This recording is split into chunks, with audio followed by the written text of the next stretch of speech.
Hej alle sammen, det er Damish Gamer her. I dag så medbringer jeg en video, hvor jeg snakker en lille smule om mig selv. Det her bliver en kort video, var højst sandsynligt 1 minut og 20 sekunder, tror jeg. Jeg er 11 år. Jeg startede lidt tidligt. Jeg så mine andre venner optage ting til YouTube, og jeg er blevet meget misundelig, og jeg synes også, jeg også skulle prøve at give det et go.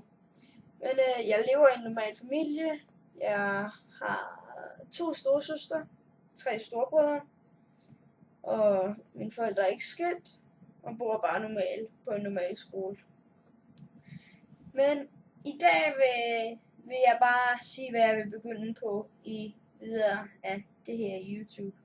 Jeg vil begynde på at lave let's plays, for eksempel måske ind på Minecraft, spille horror games, spille puzzles måske.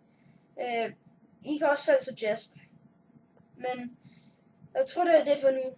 Og vi ses som altid.